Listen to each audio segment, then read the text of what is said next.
Po sa inyong lahat. Salamat sa Diyos at tayong lahat ay nagkatipon-tipo muli sa loob ng banal na misang ito para sa pag-iisang dibdib ng 7 nating mga kapatid dito po sa ating pamayanan. Nakakatuwa po ang number nila, 7. Kanina, iniisip ko, sumasagisag sila sa 7 sakramento ng ating simbahan.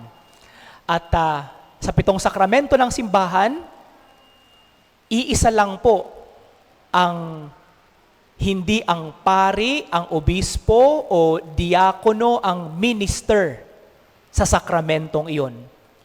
Ang sakramento ng pagkasal, ang siya lamang natatanging sakramento na kung saan ang mag-asawa, ang babae at ang lalaki na nag-iisang dibdib, ang siyang minister ng sakramento. Ang pari, ang obispo o di kaya ay diakono, nag-a-assist lamang, tumutulong lamang sa pag-administer ng sacrament. Now, sa selebrasyon natin ito, nais kong bigyan diin. Alam ko kasi, ang iba sa inyo or lahat kayo, nagsasama na ng matagal na panahon. Gusto kong bigyan diin sana na sa pagtanggap ninyo ng sakramento ng pagkasal, sa inyong buhay bilang mag-asawa. Sana po, hindi ito ang huling pagpasok ninyo sa simbahan. Sana po, ito ang unang pagkakataon na bilang mag-asawa, pagkatapos ninyong ayusin ang inyong buhay mula sa isang buhay na makasalanan, na kung saan nagsama kayo sa isang bubong na hindi kayo kinasal at ngayon, sa unang pagkakataon, sa harapan ng Diyos at ng kanyang simbahan, nagiging legal kayong mag-asawa sa harapan ng Diyos, sa harapan ng Estado, sa harapan ng simbahan. Ito sana yung unang pagkakataon na papasok kayo sa simbahan bilang tunay na mag-asawa sa pamilya ng Diyos. At sana po, ito ang maging unang araw sa inyong buhay mag-asawa na magiging simula na ang sentro ng inyong pamumuhay hindi ang inyong pamilya, hindi ang inyong trabaho, hindi ang kung anong kayamanan mayroon kayo. Sana ito ang unang pagkakataon sa inyong buhay na ang sentro ng inyong buhay mag-asawa ay ang Diyos.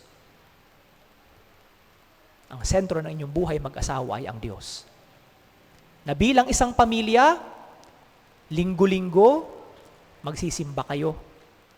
Sa 7 mag-asawa po natin, 2 lang po sa kanila ang hindi kasama sa bahagi ng ating pamayanan sa Peña Francia.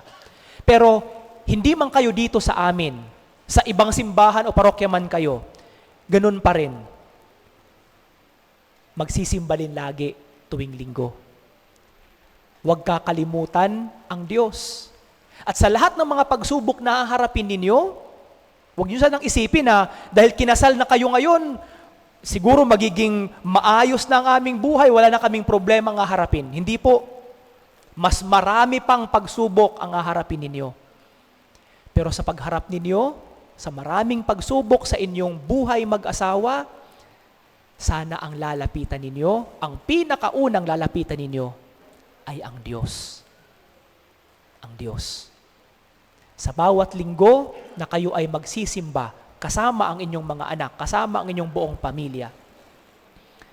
Sa bibigyan nyo ng pagpapapuri sa Diyos, sa bawat misa na inyong pupuntahan, sana iaalay din ninyo ang patuloy na paggabay ng Diyos at ng mahal na Birhen sa inyong buhay mag-asawa, na anumang hirap at pagsubok ang harapin ninyo, ito ay malampasan ninyo.